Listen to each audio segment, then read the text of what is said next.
গিরনার হলো ভারতের গুজরাটের জুনাগড়ের একটি প্রাচীন পাহাড়। এটি জৈনদের জন্য অন্যতম পবিত্র তীর্থস্থান, যেখানে 22তম তীর্থঙ্কর ভগবান নেমিনাথ অন্যান্য 533 জন আলোকিত ঋষিদের সাথে নির্বাণ লাভ করেছিলেন। আচার্য ভদ্রবাহু দ্বারা লিখিত কল্পসূত্রের মতো প্রাচীন গ্রন্থে এটি ভালোভাবে বর্ণিত হয়েছে। এই পবিত্র পর্বতটি রেবতক পর্বত নামেও পরিচিত, সমভূমি থেকে নাটকীয়ভাবে উঠছে, জৈন এবং হিন্দু মন্দিরে আচ্ছাদিত।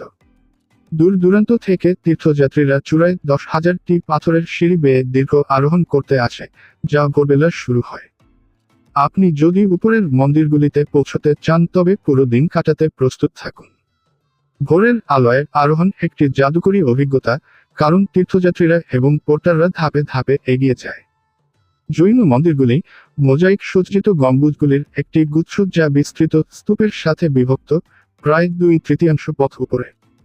সবচেয়ে বড় এবং প্রাচীনটি হল 12 শতকের নেমিনাথের মন্দির, যা 22তম তীর্থঙ্করের উদ্দেশ্যে উৎসর্গ করা হয়েছে।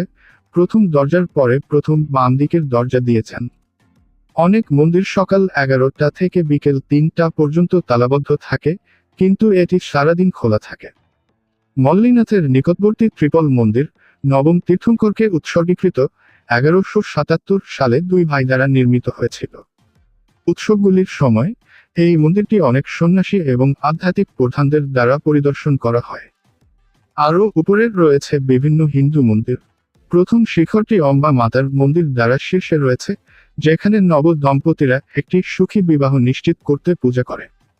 এখান পেরিয়ে অন্য 4টি চূড়া এবং আরও মন্দিরে পৌঁছানোর জন্য অনেক নিচের পাশাপাশি উপরে রয়েছে।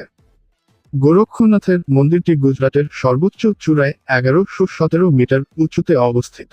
খাড়া শিখর দত্তাত্র বিষ্ণুর তিনমুখী অবতার একটি মন্দির দ্বারা শীর্ষে রয়েছে। চূড়ান্ত ফলাফলের উপরে কালিকা হল দেবী কালীর মন্দির। ভ্রমণের সেরা সময় নভেম্বর থেকে ফেব্রুয়ারির মধ্যে। মাঘ মাসে জানুয়ারি-ফেব্রুয়ারি 5 দিনব্যাপী ভবনাথ মেলা গিরনার তালেটির ভবনাথ মহাদেব মন্দিরে লোকসঙ্গীত এবং নৃত্য এবং নাগাদের শৈব ধর্মাবলম্বীদের ভিড় নিয়ে আসে। এটি সেই সময়টিকে চিহ্নিত করে যখন শিব তার ধ্বংসের মহাজাগতিক নৃত্য করেছিলেন বলে বিশ্বাস করা হয়। নভেম্বর মাসে গিরনার পরিক্রমা উৎসব অনুষ্ঠিত হয়।